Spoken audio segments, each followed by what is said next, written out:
Mr. Harris and the Night Train. Mr. Harris liked trains. He was afraid of aeroplanes and didn't like buses.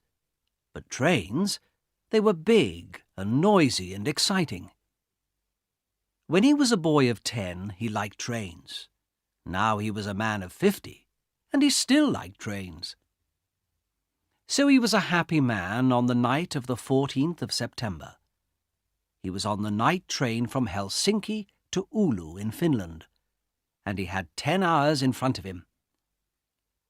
"I've got a book and my newspaper," he thought, "and there's a good restaurant on the train. And then I've got 2 weeks' holiday with my Finnish friends in Oulu." There weren't many people on the train, and nobody came into Mr. Harris's carriage. He was happy about that. Most people on the train slept through the night, but Mr. Harris liked to look out of the window and to read and think. After dinner in the restaurant, Mr. Harris came back to his carriage and sat in his seat next to the window. For an hour or two he watched the trees and lakes of Finland out of the window. Then it began to get dark, so he opened his book and began to read. At midnight the train stopped at the small station of Ottawa. Mr. Harris looked out of the window, but he saw nobody. The train moved away from the station into the black night again. Then the door of Mr. Harris's carriage opened, and 2 people came in, a young man and a young woman. The young woman was angry. She closed the door and shouted at the man, "Carl! You can't do this to me!" The young man laughed loudly and sat down. Mr. Harris was a small, quiet man. He wore quiet clothes, and he had a quiet voice. He did not like noisy people and loud voices, so he was not pleased. "Young people are always noisy," he thought. "Why can't they talk quietly?" He put his book down and closed his eyes.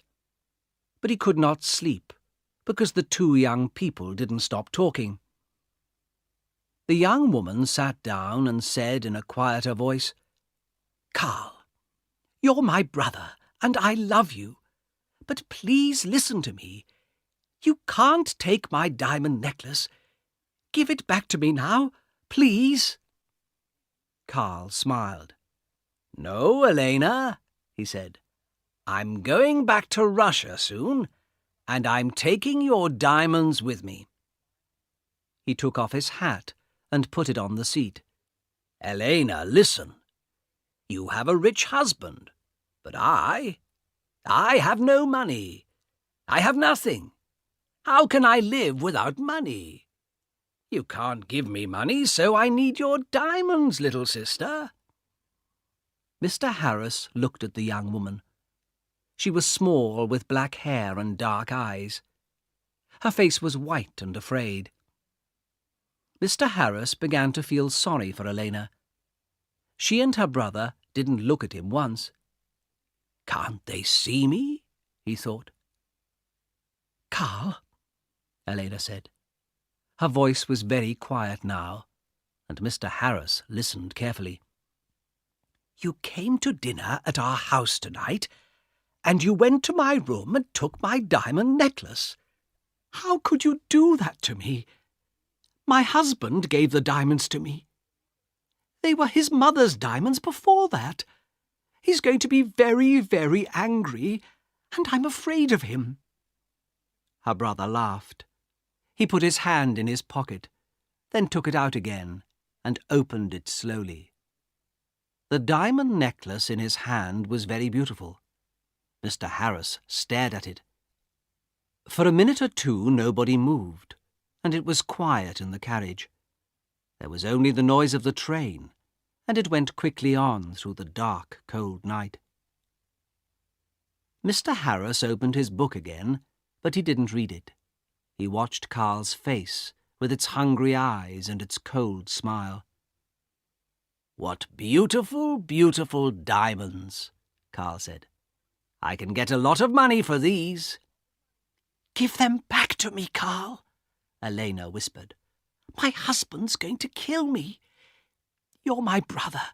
Please help me. Please." Carl laughed again, and Mr. Harris wanted to hit him. "Go home, little sister," Carl said. "I'm not going to give the diamonds back to you. Go home to your angry husband." Suddenly, there was a knife in the young woman's hand, a long, bright knife. Mr. Harris watched with his mouth open. He couldn't speak or move. "Give the diamonds back to me," Elena cried, "or I'm going to kill you." Her hand on the knife was white. Carl laughed and laughed. "What a sister," he said. "What a kind, sweet sister. No, they're my diamonds now. Put your knife away, little sister." But the knife in the white hand moved quickly, up, then down. There was a long, terrible cry, and Carl's body fell slowly onto the seat. The colour of the seat began to change to red, and the diamond necklace fell from Carl's hand onto the floor. Elena's face was white. "Oh, no," she whispered. "Carl, come back. Come back. I didn't want to kill you." But Carl didn't answer, and the red blood ran slowly over the floor. Elena put her head in her hands, and again in the carriage there was a long, terrible cry. Mr. Harris's face was white too. He opened his mouth, but he couldn't speak. He stood up and carefully moved to the door. The young woman was quiet now. She didn't move or look up at Mr. Harris. In the corridor, Mr. Harris ran. The guard was at the back of the train, and Mr. Harris got there in half a minute. "Quickly," Mr. Harris said. "Come quickly. An accident. A young woman. Oh, dear. Her brother he's dead." The guard ran with Mr. Harris back to the carriage. Mr. Harris opened the door, and they went inside. There was no dead body of a young man. There was no young woman. No blood. No knife. No diamond necklace. Only Mr. Harris's bags and his hat and coat. The guard looked at Mr. Harris, and Mr. Harris looked at him. "But," Mr. Harris began, "but they were here. I saw them. The young woman, she had a knife, and she killed her brother." "A knife, you say?" the guard asked. "Yes," Mr. Harris said quickly. "A long knife. And her brother took her diamonds, so she—" "Ah, diamonds," the guard said. "Was the young woman's name Elena?" he asked. "Yes, it was," Mr. Harris said. "How do you know that? Do you know her?" "Yes, and no," the guard said slowly. He thought for a minute, then looked at Mr. Harris. "Elena di Saronelli," he said. "She had dark eyes and black hair. Very beautiful. She was half Italian, half Finnish. Her brother was a half-brother. They had the same father, but his mother was Russian, I think." "Was? "Had?" Mr. Harris stared at the guard. "But Elena, she's alive. And where is she?" "Oh, no," said the guard. "Elena di Saronelli died about 80 years ago. After she killed her brother with a knife, she jumped off the train and died at once. It was near here, I think." He looked out of the window into the night. Mr. Harris's face was very white again. 80 years ago?" he whispered. "What are you saying?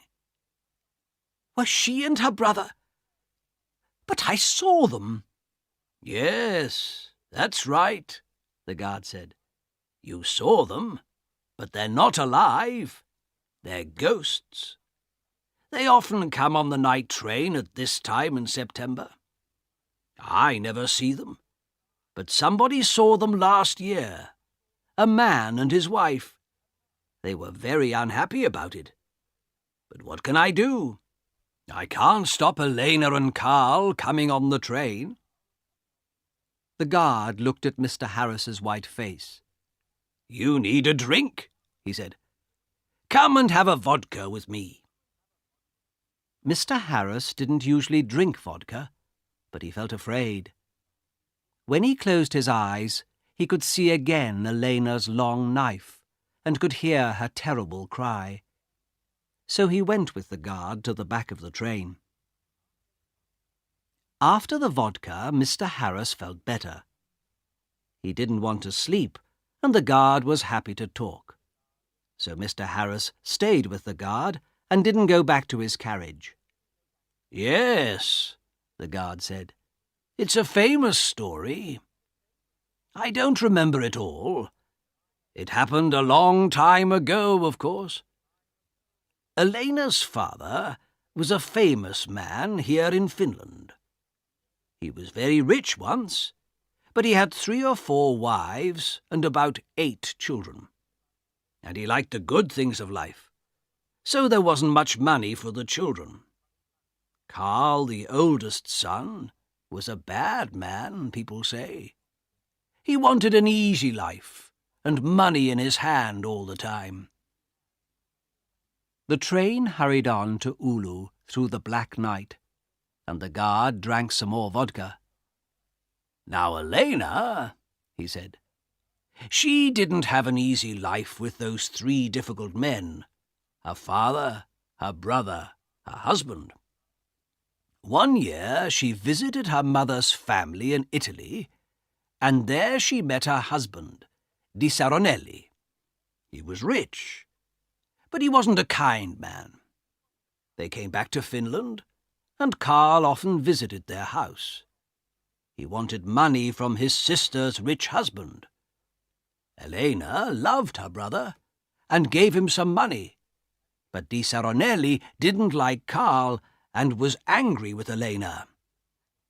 He stopped giving her money, and after that, well, you know the story now." "Yes," Mr. Harris said. "Poor, unhappy Elena." Mr. Harris stayed with his friends in Oulu for 2 weeks. They were quiet weeks, and Mr. Harris had a good holiday. But he took the bus back to Helsinki. The bus was slow, and there were a lot of people on it, but Mr. Harris was very happy. He didn't want to take the night train across Finland again.